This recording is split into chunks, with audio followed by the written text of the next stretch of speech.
ครับภาษาละนาวของเราก็บ่ใช่เรียนยากอะหยังเนาะครับท่านเรียนอักขระนะครับมันก็คือตัวอักษรนะครับในภาษาไทยอะครับเรียนไม้นะครับมันก็คือสระนะครับเห็นไหมเอาสองอย่างนี้มาผสมก้ำกันตามหลักการของภาษาละนานะครับมา7 วัน1 เดือนท่านก็อ่านออกเขียนได้เลยนะครับบ่ยากครับบ่ยากอันเรื่องที่มันยากนั้นมันก็คือว่าอย่างนี้นะครับที่เราจะไปอันเอาไปอวดอู้ให้คนอื่นได้ฮู้ได้หันตัวเฮานี่อันนี้มันยากแล้วนะครับมันยากเพราะว่าหยังเพราะว่าภาษาละนามันของเฮามันเป็นภาษาที่มันตายไปแล้วนะครับมันบ่ได้ใช้ในทางราชการมาเมินแล้วนะครับนี่คนที่เพิ่นอ่านออกเขียนได้มันมีน้อยครับมันมีน้อยการที่เฮาจะเอาไปอันโชว์ให้คนอื่นได้ฮู้ได้หันตัวเฮานี่นะครับเฮาจะต้องใช้ภาษาอื่นๆมาเทียบเคียง เป็นภาษาของเรานะที่เปิ้นฮ้องว่าปริวัตินั่นแหละครับครับอันภาษาที่มันใกล้เคียงภาษาละนาวของเราหน่อยก็คือภาษาไต้ภาษาไทยนี่แหละครับเห็นไหมเพราะว่ามันเกิดมาจากที่เดียวแล้วที่พ่อขุนรามคำแหงเนี่ยที่เดียวกันนี้นะครับเนี่ยมันแยกไปทางจะทางใต้หน่อยก็เจ้าอโยธยาเพิ่นก็เอาไปแปลงอักษรไทยเห็นไหมเนี่ยอันมาแยกมาทางเหนือหน่อยเฮาก็เอามาแปลงเป็นอักขระละนานะครับเห็นไหมเนี่ย มันมันเกิดมาจากที่เดียวกันครับบางกรรมมันยังเหมือนกันอยู่นะครับสำเนียงเหมือนกันอยู่นะครับเนี่ยมันจะผิดแพกกันไปเป็นบางกรรมต่ออันนะเนี่ยบางกรรมก็จะผิดแพกสำเนียงกันเนาะอันแม้กระทั่งอันละนาของเฮามันก็ยังไม่ใช่ว่าเหมือนกันนะก็มีแต่4-5เผ่าพันธุ์หลักๆไหนมาอย่างเช่น ไตยวนไตลวดไตลื้อไตเขื่อนไตยองเห็นไหมก็ไม่ใช่อู้เหมือนกันนะก็มันก็แป้งกันไปนะเนี่ยแต่ฟังกันหูเรื่องอยู่นะครับเฮาก็ฟังภาษาไทยหูเรื่องอยู่นะครับเห็นไหมเนี่ยมันก็เป็นอย่างนั้นมันเกิดมาจากที่เดียวกันแล้วครับนี่อ่าครับก่อนที่เฮาจะเอาภาษาไทยมาเขียนเป็นภาษาอันละนาวของเฮาแล้วก็เฮาไปกอยในโลกนี่ก่อนนะเพิ่นใหญ่ได้กันนะเพิ่นใหญ่ได้กันพ้องแล้วก็เฮาไปก้อยใกล้ๆนี่เลยเนี่ยอันเวียดนามเนี่ยนี่อันเดิมทีแล้วเพิ่นใช้อันอักษรยึกๆยือๆนั่นน่ะแบบภาษาจีนเนาะครับนั่นน่ะในโบราณของเวียดนามนะครับเห็นไหมอันเนื่องด้วยเปิ้นมีอันสงครามกันยาวนานนะ200-300 ปีนะก็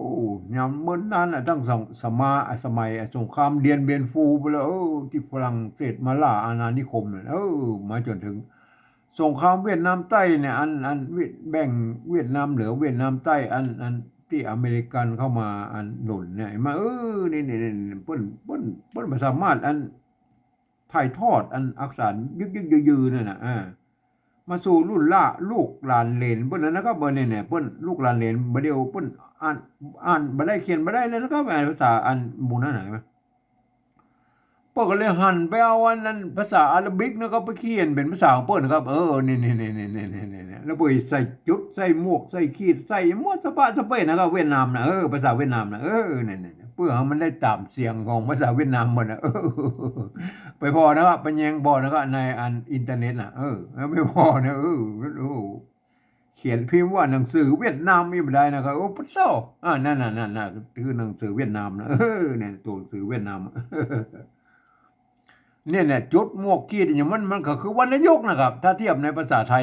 เนี่ยพวกก็จะใส่เครื่องหมายนู่นเครื่องหมายนี่เพื่อให้มันได้ตามเสียงของเพิ่นน่ะเนี่ยเอาไปก่อยในยุโรปแล้วครับอันยุโรปอย่างเช่นอันฝรั่งเศสนะครับเยอรมันน่ะโปแลนด์น่ะยูเครนรัสเซียอย่างมันเนี่ยโครเอเชียอย่างมันเนี่ยเปิดใจยืมอักษรอาหรับิกไปเขียนเป็นภาษาของเพิ่นทั้งนั้นนะครับเนี่ยเพิ่น จะใส่จุดป้อง2 จุดป้องก็ยังมีนะก็ใส่หมวกก็นะหมวกปิ้นก็ยังมีนะนี่หมวกเอเชียหมวกโคเอเชียนั้นมันเป็นหมวกง่ายคือนะหมวกปิ้นน่ะหมวกเวียดนามเนี่ยมันเป็นกรุ๊ปหุ้มลงนะนี่ป้านี่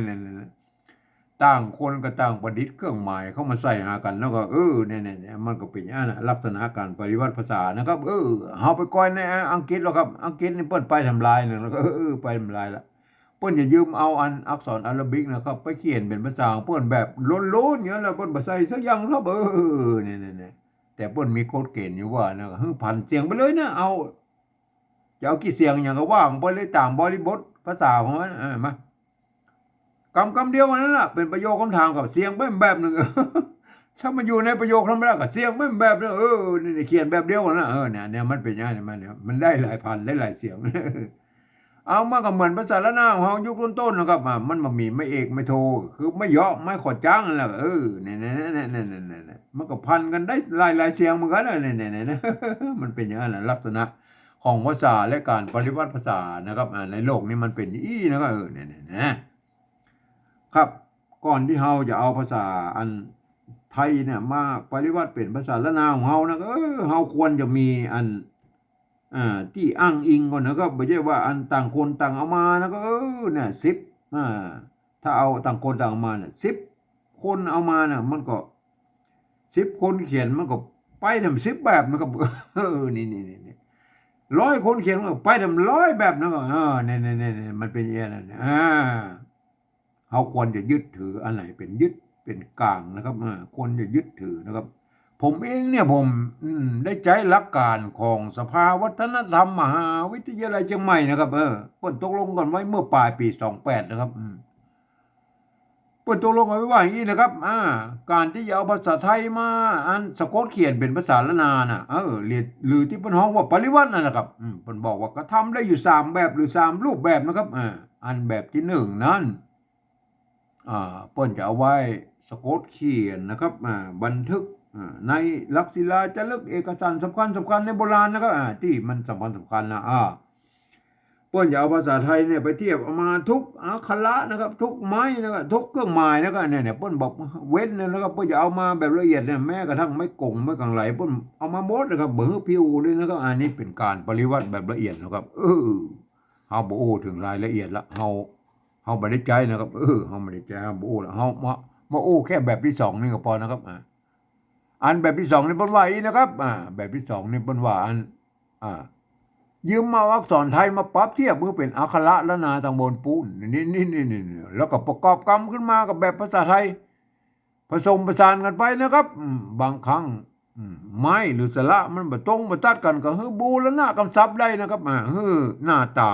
แบบออกมาแบบไทยๆนะครับแหม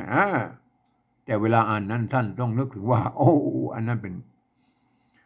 อักขระละนานะครับนี่คนทั่วไปบ่สามารถเข้ามาอ่านได้นะ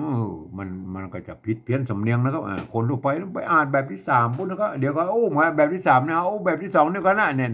อย่างเงี้ยเนี่ยเฮาหันมาเป็นอันสระเอเนาะเนี่ยถ้ามาเขียนเป็นภาษาละนาแบบกับอยู่ในภาษาละนาในแบบที่2แล้วท่านต้องหันว่าอันนี้เป็นไม่เก๋เนี่ยมันคนทั่วไปมาอ่านบางคำมันก็จะเหมือนกันอยู่นะครับบางคำก็เหมือนกันบางคำมันก็จะผิดสำเนียงไปนะครับมันก็อย่างว่านะมันภาษาที่มันใกล้เคียงกันเนี่ยมันก็บางทีมันก็เหมือนกันบางทีมันก็แตกต่างกันไปนะครับเนี่ยมันคนทั่วไปไปบัดที่อ่านแบบที่3บนนะครับอ่านแบบที่2นี่ว่าอีนะครับเฮาว่าแบบที่2นี่ก่อนอันเนี้ย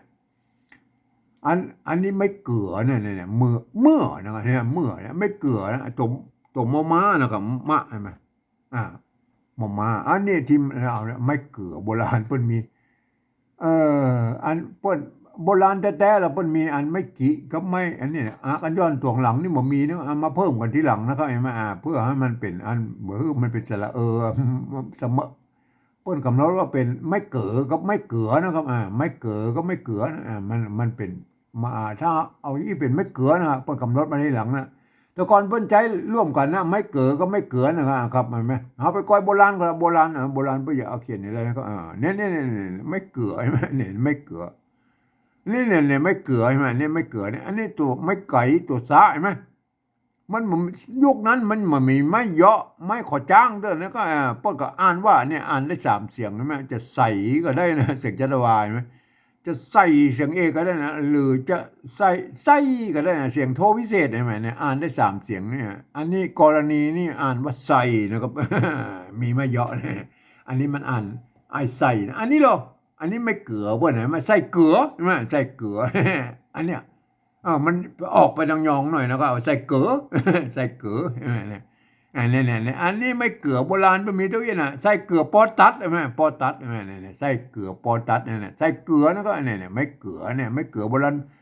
ปุ้นมีไม่กี่กับไม่มันอันไม่ฮักกันย้อนอยู่ตรงรูปนี่แค่นั้นไม่เก๋ประกอบตรงหน้าอันนี้คือไม่เกือโบราณนะเข้าใจไหมบัดเดียวนี่เฮาก็ไปสร้างกันป้นกับมืออันป้นสร้างเป็นไม่เก๋ก็ไม่เก๋เหี้ยนะไม่เก๋เอาฮักกันย้อนใส่เติมเนี่ยมาเฮาเราเป็นไม่เก๋แล้วนะครับเห็นไหมเฮาอันถ้าเป็นแบบที่หนึ่งพวกก็จะเอาอีโนก็อันนี้เนี่ยเนี่ยพวกจะเอามาโม้แบบพวกเอาไม่กี่ไม่เยอะกันย้อนตัวนี้เนี่ยแล้วก็ตัวนี้มันตัวไม่มาอันนี้ก็แบบที่หนึ่งนะพวกเขียนเมื่อนะพวกอ่านว่าเมื่อนะแบบที่หนึ่งเฮาบอกแล้วเฮาบูรณะคำศัพท์นะครับเฮ้ยมันหน้าตาแบบไทยนะครับเขาก็เอาสระเอือไทยใส่แล้วครับเอาสระเอือไทยใส่แล้วก็เนี่ยอันใส่อันไม่ย่อก็คือไม่อันเอกเนี่ยเห็นไหมเมื่ออ่านอะไรล่ะเมื่อได้แล้วนะครับเมื่ออันแบบที่สามก็ถ้าเฮาเขียนเฮาบ่พอแล้วเขาภาษาไทยมันก็อ่านว่าเมื่อเหมือนกันนะนั่นก็มันก็ตรงมันก็เหมือนกันอยู่แล้วครับตอบตัวต่อไปนะครับอันนี้มันตัวปะไม่ก่อนะไม่เยาะนะมันออกเสียงโทเนี่ยตัวปะนะตัวปอในภาษาอันละนามันมี2 ตัวนะตัวปะนะครับเสียงโทปกติมันออกใจตัวปะนะครับป้อเห็นไหมป้อเห็นไหมเขาก็อันตะกี้เขาก็หันแล้วนะครับหาใบพอนะมันเนี่ยอันนี้เนี่ยอันนี้ใส่เกลืออันนี้มันกรณีนี้มันอันเสียงสามัญนะครับปอตัดใช่ไหมปอตัดมันจะอ่านป้อก็ได้อ่านปอก็ได้นะครับแม่เนี่ยมันตัวปะมันก็พันได้3 เสียงนะครับมันอันสามัญโทปกตินะเสียงตีนะจะปอจะป้อหรือปอก็ได้นะครับอันนี้กรณีเนี่ยมันสมัยนั้นมันไม่มีไม่เอกไม่โทคือไม่เยาะไม่ขอจ้างหรอกครับก็อันนี้สมบูรณ์ว่ามีไม่เยาะกันแล้วกันอ่านว่าป้อในกรณีน่ะแต่กรณีอันนี้ในประโยคนี้อ่านว่าปอนะครับอันถ้าแบบอีนะครับไม่ก่อเนี่ยไม่ก่อแบบอีมีมะเยาะอ่านว่าป้อนะครับอันนี้มันเป็นสมัยนี้แล้วให้มาเพิ่นมีมะเยาะไม่ซัดกันแล้วไม่มะเยาะมาขอจ้างนะอ่านมาป้อนะครับทีนี้เขาก็เอายืมตัวอันพอพานนั้นมาเป็นตัวป้านี่นะครับ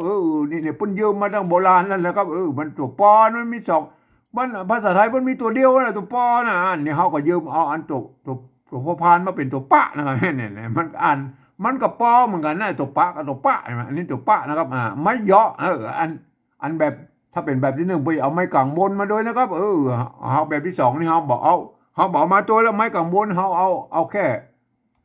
เอาแค่มันอ่านหัวเรื่องกับปอบูรณะกับซับนะครับบูรณะเมื่อนะครับเมื่อป้อ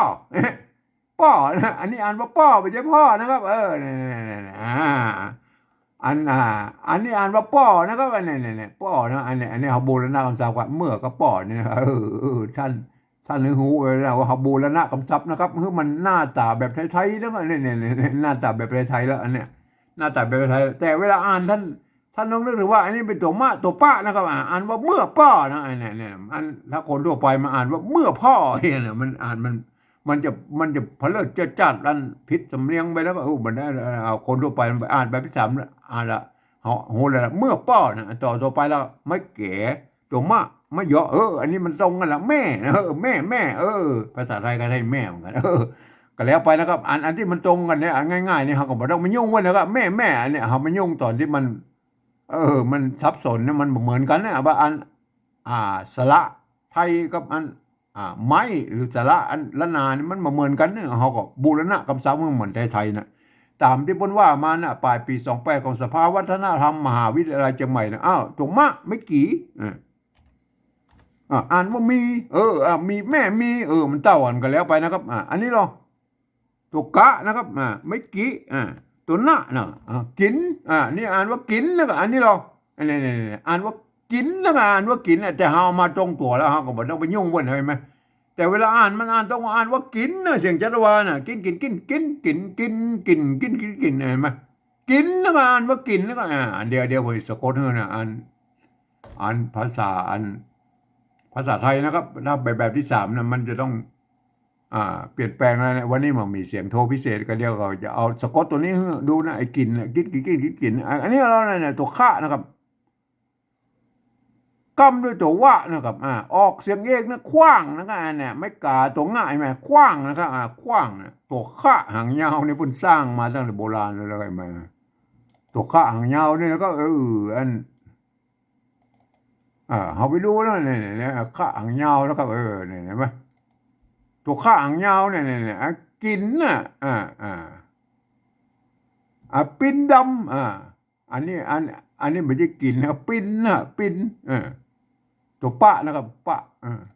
อันนี้ปิ้นน่ะปิ้นดำนะปิ้นดำนะครับปิ้นดำปิ้นด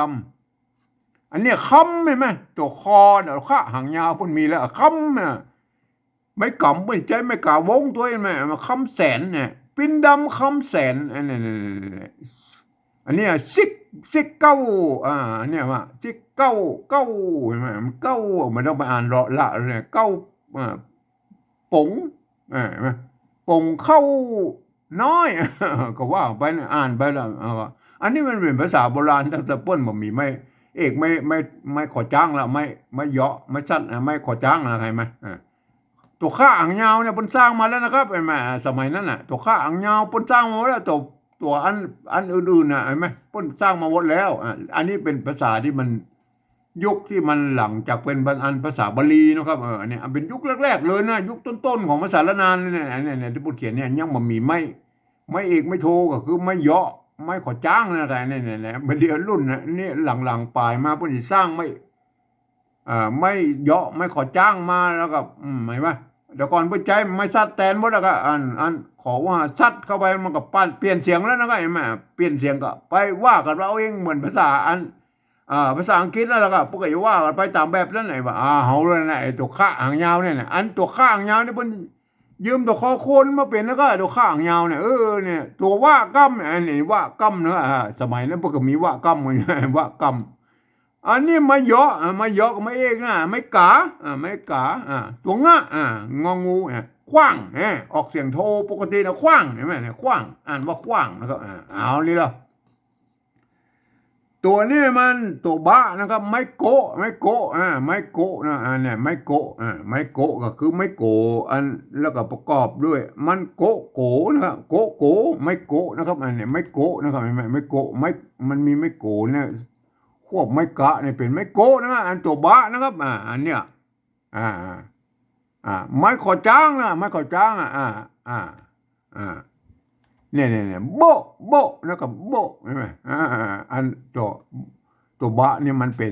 อักษรกลางแล้วก็มันพันมันพันเป็นเสียงตีอะไรเสียงโทพิเศษก็ได้นะครับเห็นไหมแล้วมันเนี่ยอักษรกลางในภาษาละนานะครับมันก็มีสิทธิ์อยู่พันกันคือว่าถ้าเราเอาภาษาอันนี้มันพันได้ก็เสียงโทพิเศษมาได้มันก็ไม่ได้ไปพูดนะครับมันเปิ้นอนุโลมกันนะอย่างคำว่าอุ้ยเนี่ยอุ้ยใช่ไหมเปิ้นจะเป็นอุ้ยก็ได้นะอุ้ยคนเท่าน่ะหรือขาไก่อุ้ยเสียงโดพิเศษมันก็พันได้สองเสียงแล้วก็เห็นไหมโบนะครับอันนี้โบเสียงตีแล้วก็โบนะโหโบนะอันนี้ก็ขว้างเขาอู้ตะกี้แล้วตัวข้าอ่างยาวก็ยืมตัวคอคนมาเป็นแล้วก็ตัววะไม่เยอะไม่อีกใช่ไหมไม่กาตรงง่ายใช่ไหมขว้างนะขว้างโบขว้างโบขว้างอันนี้เอามาตรงตัวแล้วนะก็มาตรงตัวเขาแบบปริวัตินะอันนี้มันมีตรงตัวเนี่ยมาเหมือนกับไอ้พ่อแม่เนี่ย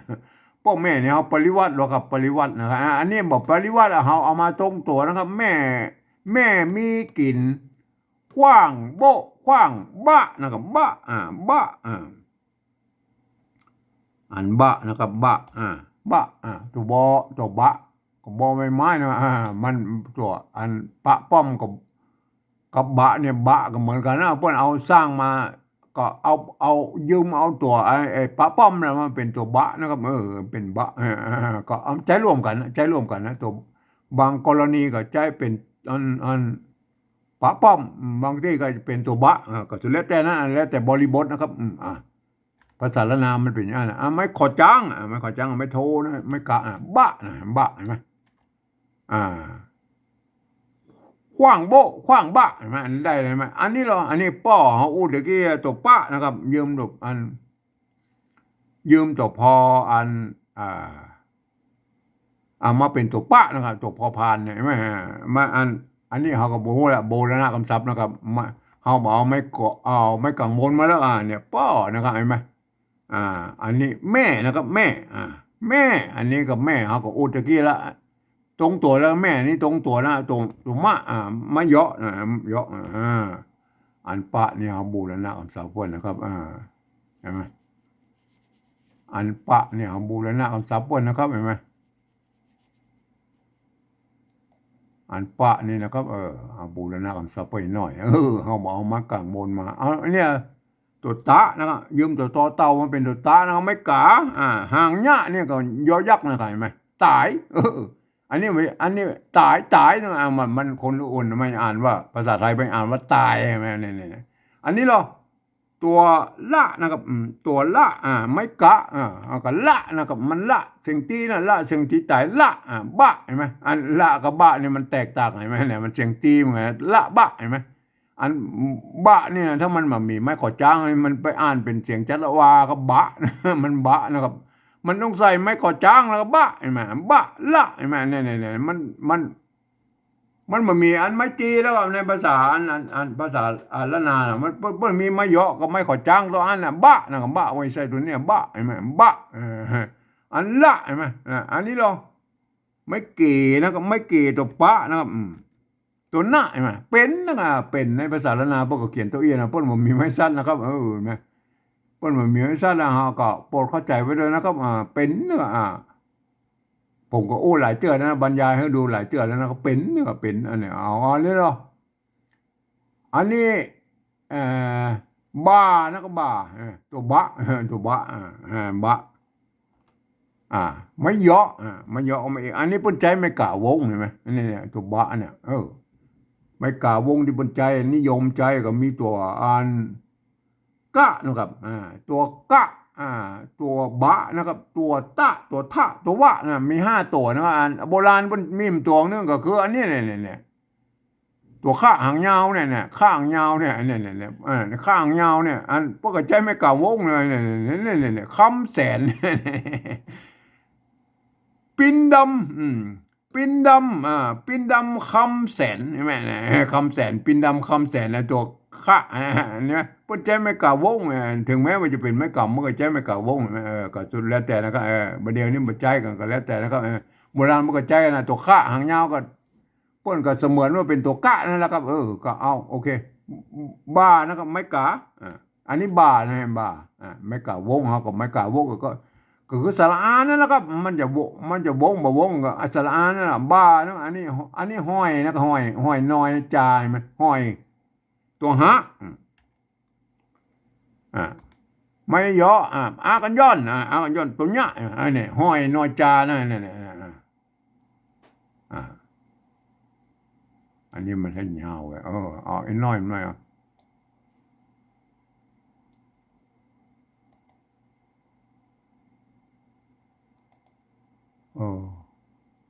น้อยลงไปมั้ง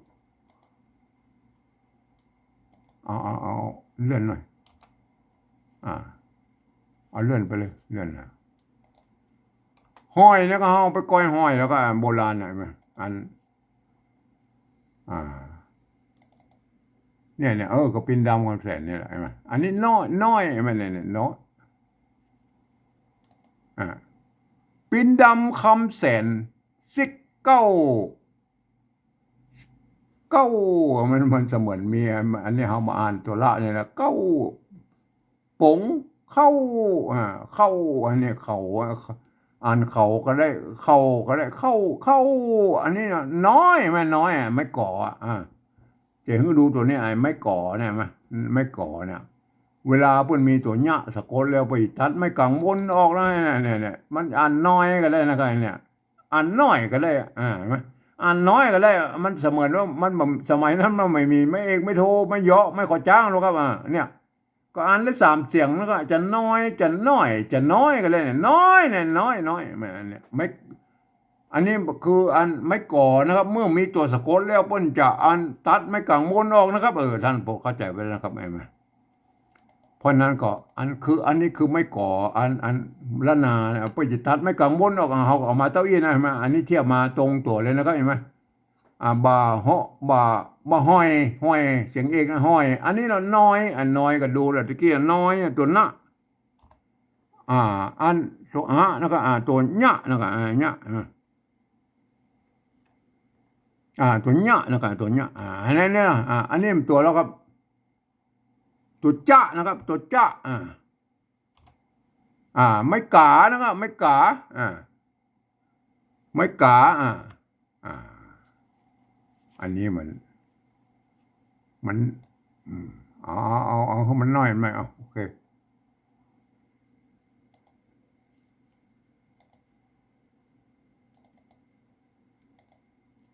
น้อยจานะเนี่ยจาแล้วก็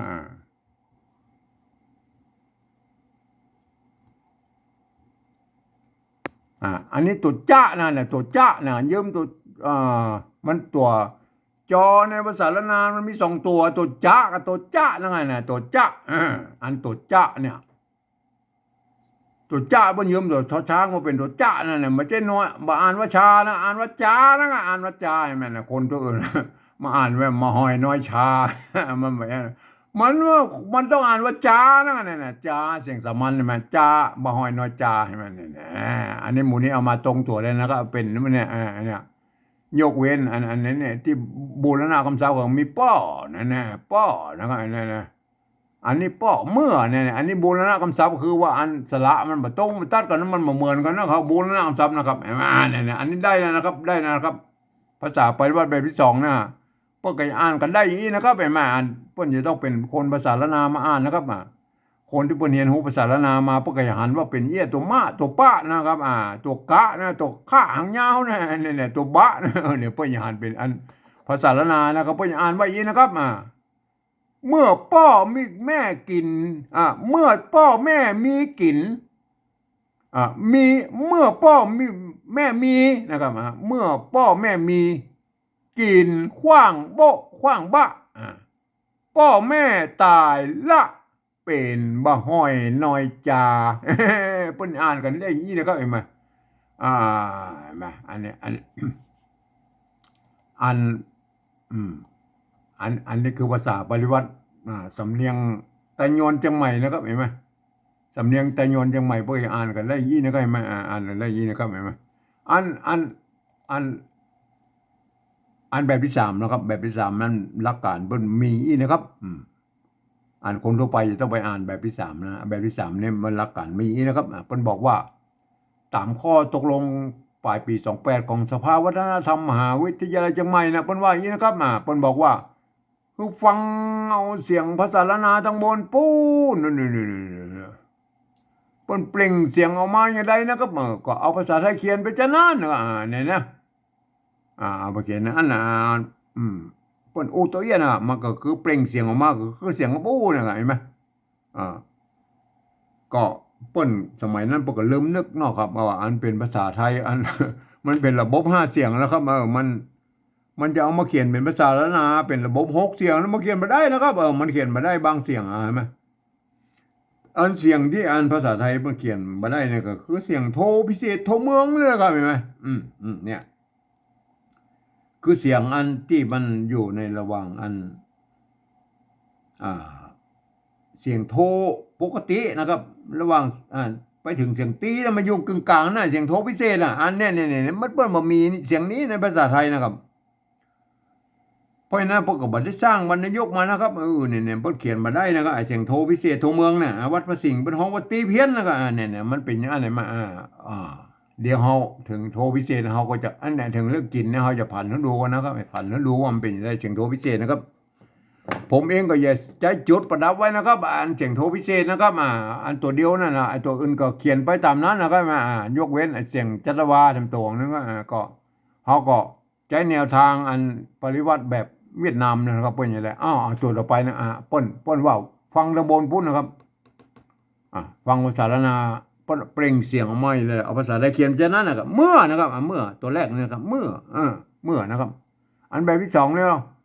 แบบที่สองประการเมื่อนะเขาบอกพอตรงบนไว้ละเขาเอาเมื่อไทยใส่เลยนะครับเมื่อเอาสะกดเอาอันเมื่อไทยใส่เลยนะครับเมื่ออันนี้เมื่อไทยนะครับเนี่ยเมื่อภาษาไทยนะมันเต้ากันมันเต้ากับแบบที่สองเลยมันเต้ากันแล้วไปแล้วก็มันเต้าก็เต้าไปตัวต่อไปนะครับตัวที่สองตัวต่อไปอันภาษาละนาเป็นออกเสียงป้อนะครับป้อนั่นนี่ตัวป้านะครับป้อเสียงโท ปกติป้านะครับอันนี้หรออันนี้แบบที่สองนี่เปิ้นก็เป็นตัวป้านะครับประกาศว่าป้านะป้าอันนี้แบบที่สามแล้วแบบที่สามนี่ก็คืออันเปิ้นเขาฟังแล้วนะป้อเขาต้องเอาปอป้าเขียนแล้วก็มันจะตัวอื่นเลยเอาปอป้าเขียนแล้วป้อ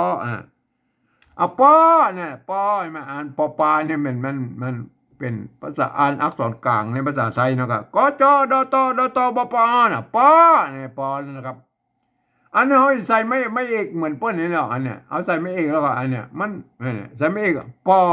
มันบอกปอกับมันปอกับอันเนี้ยมันปอเนี่ยปอก็มันปอเสียงเอกก็ปออ่านอัพใส่ไม่โทรหรอกป้ออันนี้ป้อแล้วนะครับอันนี้เนี่ยป้อใช่ไหมอันนี้ป้อใช่ไหมป้ออันนี้ก็ป้อนะป้อเนี่ยมันเต้าอะไรไหมเต้าอะไรไหมเอาใส่ปอปาใส่ไม่โทเนี่ยมันก็อ่านว่าป้อใช่ไหมอันนี้ตัวป้าไม่ย่อประกาศว่าป้อเนี่ยป้อใช่ไหมเต้าเนี่ยแล้วมันป้อแล้วครับป้อเนี่ยแหละป้ออันนี้มันป้อถ้าอันเนี่ยบางคนก็เอาอันเนี้ยเอาเสียงป้อเนี่ยนะก็ไปเป็นป้อโอเคเนี่ยนะมันว่าเวลาไปเปิดเลิบเปิบขี้ตู่มันบอกเอาขี้ตู่อันขี้ตู่ไปให้มันเป็นอันป้อเนี่ยผมเอาแล้วก็ผมบอกขี้ตู่ครับผมเอาตามอันภาษาไทยภาษาสะกดเขียนได้นะครับเห็นไหมป้นป้อนะครับถ้าจะเอาป้อแล้วก็ป้อก็เอาจุดไปแล้วป้อนั่นมันเสียงโทพิเศษโทเมืองแล้วครับเห็นไหมป้อเนี่ยใส่จุดอันนี้ไปใส่จุดอันนี้ป้อเนี่ยป้อใส่จุดเลยป้อเห็นไหมอันวัดพระสิงห์เป็นห้องว่าตีเพี้ยนนะไปใจตัวเอียงนะครับเป็นห้องว่าเป็นเสียงตีเพี้ยนมันใจตัวเอียงนะไปจะห้องตีเพี้ยนหรือเสียงอื่นมันก็คืออันโทพิเศษนี่ได้ก็จ้างมันก็อยู่ในระหว่างเสียงโทปกติเสียงตีนะป้ออันนี้ป้อนะป้อป้อเสียงตีนะป้อกระป้อกระป้อกระป้อเสียงตีป้อเสียงจะว่าป้อได้กูเสียงนะผ่านไปผมนี่นะป้อเห็นไหมได้กูเสียงนะอ่านป้อนะป้อเห็นไหมอันนี้ป้อใส่ไม่อีกป้อใส่ไม่โทป้อได้นะป้ออันนี้ได้นะครับป้อเห็นไหมป้อเมื่อป้ออันนี้เราอันนี้ได้นะครับอันแบบภาษาที่เขียนได้นะครับไอ้ป้อเนี่ยเอาไปท่านเป็นคนที่จะปฏิวัติภาษาแล้วนะก็ควรจะเรียนภาษาไทยไปด้วยนะครับจะต้องแม่นภาษาไทยไปด้วยนะครับคนเขียนอย่างไรนะอันนี้เป็นว่าป้อนะครับจะไปเปิ้ลเป็นป้อหมดได้นะครับเห็นไหมอันนี้ต่อไปแล้วครับแม่นะครับแม่อันนี้แม่ภาษาละนาเป็นแม่ตัวที่สามเนี่ยอันแบบที่สองเนี่ยก็แม่นะหอมพอตำบลนะเอาแม่ไทยใส่นะครับสะกดแม่ไทยใส่แล้วครับอันนี้ก็บอกแม่นะครับเปิดแม่ใช่ไหมเห็นไหมแม่เมื่อป้อแม่เห็นไหมเนี่ยอ่านไปตามหลักการภาษาไทยแล้วก็อ่านภาษาไทยประกาศว่าป้อเราก็ไม่ใช่ป้อนะครับเนี่ยภาษาไทยประกาศว่าป้อนะครับเมื่อป้อมีนะป้อนะป้อนะป้อนะครับตามหลักภาษาไทยประกาศป้อนะครับเมื่อป้อแม่อันนี้เราตัวที่สี่นี่มีนะครับมีอันนี้ก็มีนะครับมีเอามีไทยใส่นะครับเอาเขียนมีไทยมันเต้ากันเลยละเมื่อพ่อแม่มีนะเนี่ยได้อะไรมั้ยเมื่อพ่อแม่มีนะครับอันนี้ตัวที่ห้าเนี่ยกินนะครับกินใช่ไหมภาษาละนาบล็อกเสียงจัตวานะกินอันนี้อันนี้ตัวกะนะอันไม่กี่บอกการว่ากินเสียงจัตวานะเขาเอากินไทยใช่หรอกินนะเขาเอากินแล้วก็กินไทยเห็นไหมเขียนแล้วอีกคนอ่านว่ากินนะกินเสียงสมันนะกินแม่เอาละอันนี้ว่าอันเนี้ยออกเสียงสมันนะกินนะก็กินใช่ไหมกินนะกินนะใส่ไม่เอกก็กินกินนะก็กินเสียงเอกมันก็ใส่ไม่เอกกินใส่ไม่โทกินนะครับกินใส่ไม่โทกินกินนะครับกินนี่มันเสียงโทปกตินะอันถ้าใส่จุดกินกินเสียงโทพิเศษโทเมืองนะกินกินกินเสียงโทพิเศษนะก็เอาจุดประดับไว้นะครับเห็นไหมอันกินนะครับใส่ไม่ตีใส่ไม่ตีมันกินนะครับกินกินใส่ไม่จะว่ากินได้กินเนี่ยสะกดตามภาษาไทยไหม กินอันนี้ก็กินอันนี้ก็กินกินเต้าอ่านเต้ากันอันนี้ป้อมันเห็นไหม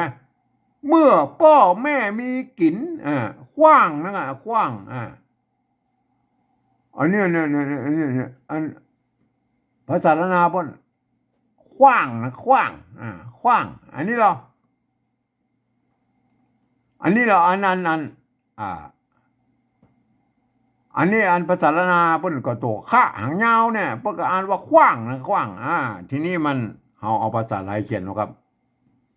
ขว้างภาษาไทยเปิ้นก็ขว้าง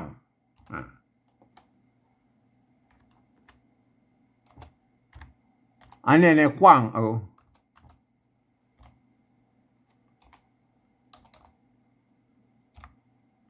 เนี่ยขว้างอันนี้เปิ้นอ่านว่าขว้างนะภาษาไทยน่ะขว้างอันนี้ขว้างเนี่ยขว้างเนี่ยหรือท่านจะเขียนอย่างนี้เปิ้นอ่านว่าขว้างแล้วกันเนี่ยขว้างอันนี้ก็อ่านว่าขว้างเต้ากันนั่นแหละเสียงเต้ากันเนี่ยขว้างเห็นไหมอันนี้ก็ขว้างอันนี้ก็ขว้างเห็นไหมมันบอกขว้างนะครับมันบอกขว้างนะครับท่า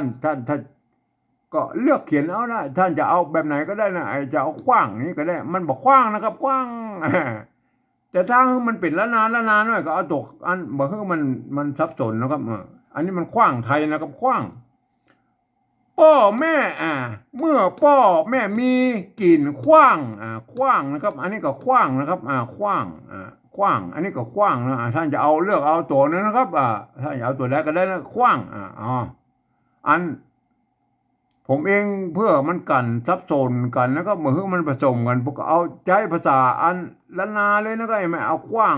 งตัวนี้นะครับเห็นไหมขว้างเอาขว้างแบบอันเนี่ยเอาตัวเอาคอควายนี่มาเขียนเป็นขว้างนะครับขว้างโบกนะครับขว้างโบกอันกินกับขว้างกินบูรณะคำศัพท์อันโบกนะครับโบกกินเนี่ยอันกับอันขว้างนี่บูรณะคำศัพท์ป่นนะครับเห็นไหม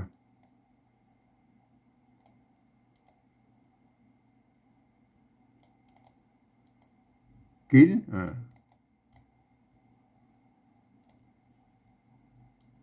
กินกับขว้างนะครับขว้างอันนี้บูรณะคำศัพท์เพื่อนนะครับขว้างแล้วก็เนี่ยกินขว้างใช่ไหมมันบอกขว้างไทยใส่นะครับขว้างเอาขว้างเมืองใส่อันนี้เหรอตัวต่อไปแล้วก็กินขว้างแล้วก็กินขว้างท่านจะเอาขอไข่เขียนก็ได้นั่นจะใส่ไม่โทขว้างแล้วก็ก็ขว้างอันนี้กรณีได้2 ตัวนะครับขว้างนะครับอันเน้นเห็นหน่อยนะครับเน้นเห็นหน่อย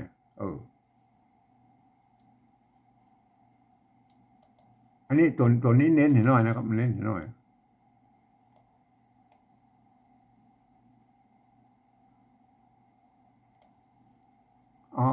ขีดเส้นใต้ไว้หน่อยอันนี้นี่ตัวพิเศษนะมันเขียนอันขว้างแล้วก็ขว้างขว้างอันนี้ขว้างนะครับขว้างเน้นนะครับเน้นว่าเนี่ยมันขว้างนะครับกินขว้างอันนี้โบนะครับเนี่ยภาษาละนาเป็นออกโบนะครับโบอันนี้ตัวแบบที่2เนี่ยประการโบนะครับเนี่ยอันหอโบไทยเราครับโบอันนี้มันออกเสียงเอกนะครับโบอันเนี้ยโบมันโบเอกเนี่ยโบมันเสียงตีนะครับโบเสียงตีอันโบอันเขาก็เอาไม้ตีใส่ให้พวกนะครับโบนะครับโบโบเสียงตีก็ใส่ไม้ตีนะเหมือนมันงงนะโบนะครับเนี่ยโบไทยมาเรามาใส่ยี่หรออันนี้มันกับโบไงมันจะเข้าจะพิกันนะโบนะเนี่ยโบโบอันนี้มันคล้ายๆมันจะเป็นเสียงโทพิเศษโทเมื่ออันนี้มันสับสนโบมันเสียงตีแล้วเสียงตีเอาใส่ไม่ตีแล้วก็โบเอาติงตีก็แล้วกันนะโบเห็นไหมโบขว้างนี่เขาอู้ตะกี้นะขว้างนะครับขว้างนะครับเขาใจคอควายนะครับขว้างใจคอควายนะครับมันไม่ใช่คอไข่เห็นไหมโบนะครับโบเห็นไหมโบขว้างโบขว้างบะขว้างโบนี่โบไทยพวกเขียนยี่นะขว้าง บ้านะก็บ้าบ้าบ่บ้าบ่บ้านี่มาเปาะเหมือนกันนะบ้านะบ้ามันไม่กะหนูเนี่ยมันอ่าไม่กะเนี่ยมันเปิ้นว่าอันเอ่อภาษาไทยมันก็อันซับซ้อนกว่านั้นเปิ้นบ่มีใส่ไม่เอกไม่ถูกไม่ตีแต่ละว่าได้ก็บ่ฮู้ละบ่ฮู้เฮาก็นี่มาเฮาก็ใส่ไม่ตีแล้วก็มันไม่ตีมันเป็นบ้าเอาตามแนวเนี่ยบ้าบ้าบ้าบ้าครับเห็นไหมขว้างโบขว้างบ้านะเฮาก็เอาหน่อยนะก็เนี่ยโบบ้าเนี่ยโอเคนะเอาเน้นเห็นหน่อยนะครับเน้นเห็นหน่อยแล้วก็เป็นอันอันนี้เป็นพิเศษนะครับเป็นพิเศษนะครับเห็นไหมอันนี้มันเป็นพิเศษนะครับอันนี้ป้อนะครับป้อเนี่ยป้อตัวหน้านี่เฮาก็อันเฮาอู้ตะกี้ไอ้ป้อนี่นะครับป้อป้อนี่เฮาอู้ตะกี้แล้วป้อเฮาเขียนอีนะไงป้อเห็นไหมอันนี้ป้อเห็นไหมอันนี้ก็ป้ออันนี้ก็ป้อเนี่ยเฮาอู้ตัวแรกแล้วป้อนะอ่านเป็นป้อนะเห็นไหมเมื่อป้อแม่มีกลิ่นขว้างโบขว้างบ้าป้อแม่นะครับแม่นะครับแม่แม่นี่เขาบอกเปลี่ยนแปลงมาแล้วแม่เนี่ยแม่นี่มันเหมือนกันนะเหมือนเขาก็บอกต้องมายุ่งบนแล้วก็อันนี้เนี่ยแม่นะครับแม่แม่เขาก็บอกเปลี่ยนแปลงไปแล้วแม่เอาแม่ไทยใช่แล้วนะแม่อันตายนะตัวนี้แหละเห็นไหมตายตัวนี้มันตายนะครับเสียงอันจัตวานะครับเสียงจัตวาตายนะตัวตะนะตัวตะเห็นไหมอักษรสูงนะมันมีตัวตะนะตัวตายเสียงจัตวาไปใจตัวตะนะตายมาเนี่ยอันนี้ก็ตายนะก็เฮาบอกพอทั้งบนเอาตายอันไทยใส่นะครับมันเขียนดาวีมันอ่านว่าตายนะก็อ่านว่าตายใช่ไหมเนี่ยภาษาไทยมันออกเสียงสามัญนะตายนะตายมันบ่ตายครับยื้อมันตายได้แล้วครับอ่านตายนะครับใส่ไม่เอกตายตายแม่เนี่ยกะตายตายอันใส่ไม่โทตายตายตายมันมีความหมายอย่างเราก็ตายผ่านแล้วรวมไปได้ตายเสียงโทปกติอ่ะอันเสียงโทพิเศษแล้วตายตายเสียงโทพิเศษนะมันก็ตายมันก็มีความหมายอย่างเราก็ตายฐานผ่านแล้วรวมเป็นเสียงโทพิเศษตายอันตายคนตายรถไม่มีนะครับคนตายรถมันมีเสียงนั่นใส่ไม่ตีตายนะก็ตายใส่ไม่ตีตายอันตายตายอันเสียงจัตวาน่ะใส่ไม่จัตวาตายได้เลยไหมตายพ่อแม่ตายพ่อแม่ตายตายเนี่ยไม่จัตวานั่นละนะครับละนะครับละนี่มันตรงตัวกันนะละเอาละไทยใส่นะครับละไทยใส่เห็นไหมละมันเต้ากันนะมันต้องมายุ่งนะตายเนี่ยเอาใส่ไม่จัตวาเนาะเป็นกรรมที่มันเป็นคำที่เฮาอ่านเขียนมันผิดหลักการของภาษาไทยไปกันแล้วกันนะตายอันนี้เนี่ยมูเนี่ยขว้างโบขว้างบะตายเนี่ยมันอาจจะผิดหลักการของภาษาไทยนะก็เฮาก็บ่สนใจละเฮาอ่านได้ตามอันภาษาอันละนากันแล้วกันอันนี้กินนี่มันตรงโอเคเนี่ยกินนี่ก็เหมือนกันกินนี่ก็เหมือนกันเนี่ยคือพิษลักการภาษาไทยน้อยกินขว้างโบกขว้างบ้าเนี่ยตายเนี่ยพิษลักการด้วยนะโอเคก็โอเคหูไว้อ่านไปก็คืออ่านมันเป็นภาษาปริวัติหรอกครับปริวัติแบบแนวทางเวียดนามแหละเปิ้นว่าจะได้เขาก็เอาอย่างนั้นแล้วก็ไม่เปิ้นว่าจะได้เขาก็เอาอย่างนั้นแล้วก็ตัวต่อไปแล้วก็เป็นแล้วก็เสียงจัตวามแล้วเป็นเนี่ยอันเหรออันนี้ก็ปุปปะไม่เก๋เป็นเป็นถึงจะว่าแล้วภาษาไทยเขียนนะเป็นนะครับเป็นเป็นเพิ่นเขียนเพิ่นเอาเขียนตัวเองมันเป็นเสียงสามัญใช่ไหมเอาละใส่เม็ดตะคู่หรอภาษาไทยเพิ่นใส่เม็ดตะคู่หรอเพิ่นก็อ่านว่าเป็นเสียงสั้นหน่อยปันเป็นใช่ไหมเป็นมันเห็นไหมมันบ่เป็นเฮาสะกดเลยนะครับเป็นเป็นใส่ไม่เอกเป็นใช่อันนี้เสียงเอกนะเป็นเห็นไหมใช่ไม่โท เป็นเป็นไม่เป็นเสียงโทปกตินะเป็นมันก็บ่มีความหมายนะก็หัวผันนั้นรูปอะไรเป็นแล้วก็เป็นเสียงโทพิเศษโทพิเศษเป็นเป็นไหมเป็นเสียงโทพิเศษก็บ่มีความหมายนะแต่ผันนั้นรูปอะไรเป็นเป็นนั่นโทพิเศษเฮาจุดประดับไว้นะก็เป็นอันเป็นแล้วก็เป็นเป็นก็บ่มีความหมายบ่มีความหมายเป็นเป็นมันก็บ่มีความหมายผันนั้นรูปอะไรผันเสียงนั้นรูปเป็นเสียงเป็นนะครับอันนี้มันเป็นใส่ไม่จัดว่าเป็นได้เลยมาเป็นใช่ไหมเป็นเนี่ยเป็นใช่ไหมเนี่ยมาใช่ไหมภาษาด้านไทยประกอบพันได้นะครับเป็นมาเป็นใช่ไหมเขาก็พันไปตามแบบภาษาไทยนะครับบ้านะครับบ้าใช่ไหมบ้านี่มันตรงตัวบ้าอันนี้บ้าเอาบ้าไทยใส่ก็เพิ่นก็เขียนได้เท่ากันนะมันเขียนได้เท่ากันก็โอเคนะก็เท่ากันนะโอเคแล้วก็เท่ากันก็โอเคแล้วก็เป็นนี่เฮาเฮาคิดมันโหยว่าอ๋ออันนี้มัน มัน มันจะผิดแผกไปจากภาษาไทยแล้วก็เฮาก็คิดให้บ่อยน้อยแล้วก็อันนี้เหรอตัวต่อไปแล้วก็อันบ่านี่ได้แล้วก็บ่ามันเท่ากันนะอันนี้เหรออันตัวอันเนี้ยห้อยนะครับห้อยนะอันนี้ห้อยเสียงเอกนะอันนี้เหรออันนี้ประกาศว่าห้อยนะเอาห้อยไทยใส่แล้วก็ห้อยไทยเอาห้อยไทยใส่นะครับเอาบ่พอทั้งหมดไว้ละนี่ประกาศว่าห้อยเหมือนกันเสียงเอกเหมือนเต้ากันแล้วไปแล้วก็เห็นไหม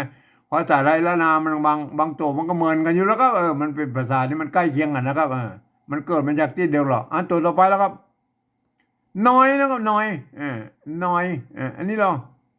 แบบที่สองมันประกาศว่าน้อยนะก็เอาน้อยใส่แล้วก็น้อยเอาน้อยน้อยเต้ากันมาแล้วเต้ากันแล้วบ่าห้อยน้อยนี่มันเต้ากันใช่ไหมเนี่ยภาษาไทยภาษาละนามมันก็เหมือนกันอยู่แล้วก็บางครั้งบางตัวก็เหมือนตัวต่อไปตัวสุดท้ายเนี่ยตัวสุดท้ายเนี่ยเปิ้ลออกเสียงว่าจ้านะครับไปเนี่ยจ้าเนี่ยอันแบบที่สองเนี่ยมันตัวจ้าแล้วครับอันนี้ตัวจ้าใช่ไหมอันนี้มันจะมาหันเป็นตัวช้างแล้วก็ต้องหันว่าเป็นตัวจ้านะครับอ่านว่าจ้านะอ่านว่าจ้านะเนี่ยคนทั่วไปมาอ่านบาเลิศเจอจ้านะบอกไปอ่านแบบที่สามเอาบอกพอทั้งบนหมดละเอาจานะครับเอาจาไทยใส่นะครับจามันต้องเอาจอจานเขียนสระอามแล้วก็จาแล้วนะครับนี่แหละจาแล้วนะครับเห็นไหม เนี่ยมันต้องไปยุ่งไว้เลยเนี่ยจาแล้วนะเนี่ยจาไทยใช่ไหมเนี่ยโอเคนะครับเห็นไหมได้แล้วนะครับภาษาปฏิวัติแบบที่สามนะเขียนได้แล้วครับก็มีอย่างนี้นะก็อ่านก็ถึงแม้ว่าท่านจะเป็นอันฝรั่งมาฆ่าลูกที่ไหนมานะครับท่านก็สามารถเข้ามาอ่านได้นะครับถ้าเรียนภาษาไทยมาเรียบร้อยแล้วนะครับแต่มีข้อยกเว้นอยู่นะครับกรรมที่มีจุดนั่นนะอ่านออกเป็นเสียงโทพิเศษโทเมืองนะวันนี้มันมีจุดก็โอเคแต่กระพันให้รู้นะเสียงโทพิเศษมันเป็นอย่างไรนะครับเนี่ยท่านถ้าเจอก็ต้องก็แล้วแต่ท่านจะปฏิวัตินะผมเองเอาจุดประดับไว้นะครับเสียงโทพิเศษอันอื่นๆแล้วก็สะกดไปตามนั้นนะครับตามภาษาไทยที่มันสะกดได้เห็นไหมถ้าบ่ได้เขาก็บูรณะคำศัพท์มันปฏิวัติมันตามแนวทางของเวียดนามนั่นแหละเพื่อจะเอาไว้ได้ตามเสียงของเพื่อนเพื่อใส่จุดใส่หมวกใส่ขีดใส่มัสภาไปผมก็เอาแค่เอาจุดใส่เสียงโทพิเศษนะครับเอาตัวอื่นก็ยกเว้นกฎเกณฑ์ของภาษาไทยไปเป็นบางกรรมแล้วก็ก็ว่าไปแล้วก็บางกรรมมันเหมือนกันก็เหมือนกันไปแล้วก็อ่านเข้าไปนะมากรรมที่เป็นอยเป็นพยัญชนะต้นก็อ่านเป็นยอยักษ์ไทยนะครับเนี่ยมันเป็นยังไงไหมอ่านกรรมที่เป็นยอยักษ์ตัวเล็กก็อ่านเป็นยอยักษ์ละนานะกับตัวย่อเนี่ยมันเป็นยังไงไหมถ้าท่านอ่านได้แล้วนะครับถ้าหูกฎเกณฑ์อย่างนี้แล้วท่านจะอ่านได้ตามสำเนียงของไต้ยวนเชียงใหม่ไปเลยนะครับอันเนี้ยเสียงสำเนียงเชียงใหม่ไต้ยวนนะครับอ่านไว้อีนะครับเมื่อพ่อแม่มีกลิ่นขว้างโบขว้างบ้า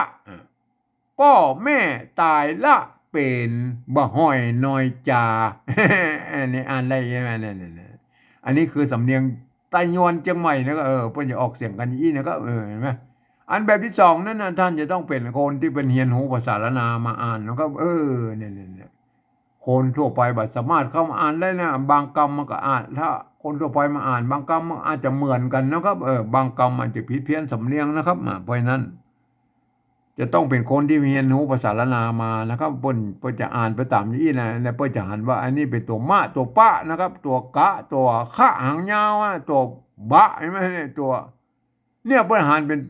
อักษรละนานะอ่านเป็นภาษาละนาเนี่ยเปิ้นจะอ่านไว้อย่างนี้นะครับเมื่อพ่อแม่มีกลิ่นขว้างโบะขว้างบะพ่อแม่ตายละเป็นบ่ห้อยน้อยจาเนี่ยเปิ้นอ่านนี้นะครับเห็นไหม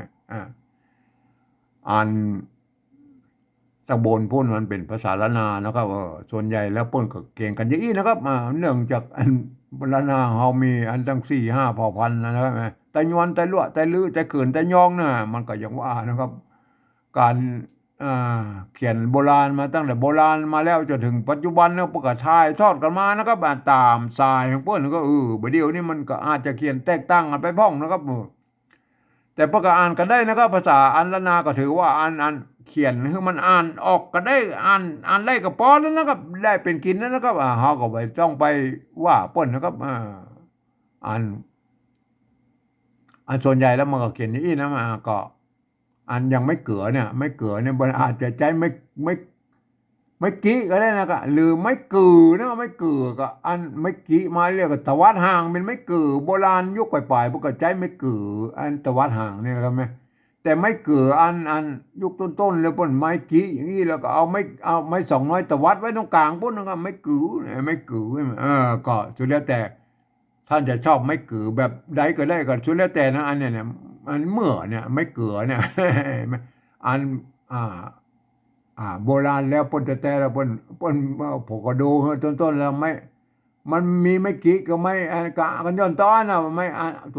ตัวนี้เอามาเติมทีหลังนะก็ไอ้แม่เป็นเมื่อเนี่ยเพื่อมันสมบูรณ์แบบมันเป็นไม่เกลือก็ไม่เกลือเหี้ยแยกกันไปอย่างนั้นเมื่อนะก็ไอ้แม่นั่นน่ะครับนอกจากนั้นมันก็ปอๆกันนะก็มันก็เขียนก็ได้อย่างละเนี่ยปุ่นก็